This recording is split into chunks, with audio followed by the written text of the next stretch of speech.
पाकिस्तान की news HT के साथ मैं हूं हारिस अली शेख गिलानी। चलते हैं आज की अहम खबरों की तरफ। रुक करेंगे साहिवाल का, जहां से रिपोर्ट कर रहे हैं हमारे क्राइम रिपोर्टर गुलफाम हैदर कुरैशी। थाना कल्ला मंडी के इलाके में कानून नाफिज करने वाले इदारे को खुला चैलेंज। शहरी शरीफ फाबड़ा मुलाजिम को गंडा नासिर रमज़ान तिल्ला वगैरह अफराद दिन दहाड़े जान से मारने की धमकियां दे रहे हैं। डीपीओ साहिवाल नोटिस लें। मुतल्लका एसएचओ थाना कल्ला मंडी साहिवाल से अहले इलाका ने कार्रवाई का मुतालबा कर दिया। तेरे मेरे छो जाएगा चतरो खरा तो उनका फायदा ही उनका कौन है?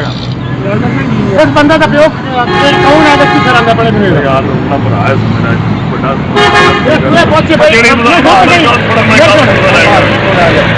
पूछ भाई ये गल तेरे नाल कीती है बंदे की टाइम ये बड़े गल दसा की है हां ते है यतीम बच्चे यार यतीम बच्चे साडे नहीं या तेरे हैं? ओ यतीम साडे ने नहीं तेरे नहीं है तेरे ने तू भाई उन्होंने दे आ कर मैं नहीं जानदा साडी भरजाई है। मैं इस बंदे ਨੂੰ ਮਗਰ ਆ ਦਾੜੀ ਰੱਖਦਾ ਪਿਆ ਤੇ ਇਹ ਪੈਰ ਰੱਖਦਾ ਪਿਆ ਹੋ ਕਰ ਆਪੇ ਮੈਂ ਬਾਹਰ ਮਾਰੇ ਜੋ ਵੇਖੀ ਨਾ ਤੇ ਉੱਥੇ ਕੋਈ ਨਹੀਂ ਵੇਖੇ ਤੇ ਇੰਗਾ ਤੇ ਜਿਹੜੀ ਬੰਦਾ ਬਰਦਾਸ਼ਤ ਨਹੀਂ ਕਰ ਸਕਦਾ ਅਗਰ ਤੇਰੀ ਭਰਜਾਈ ਦੇ ਘਰ ਮੈਂ ਜਾਵਾਂ ਨਾ ਤੂੰ ਬਰਦਾਸ਼ਤ ਨਹੀਂ ਕਰੇਗਾ ਠੀਕ ਹੈ ਨਾ ਤੇ ਤੇਰੀ ਮਿਹਰਬਾਨੀ ਉਹਦੇ ਬਿਰਾ ਵੀ ਆ ਗਏ ਉਹਦੇ ਦੇਵਰ ਵੀ ਆ ਗਏ ਉਹਦੇ ਬੱਚੇ भी आ गए यतीम है साडे यतीम है तेरे यतीम नहीं है साडा चाचा है साडी चाची है।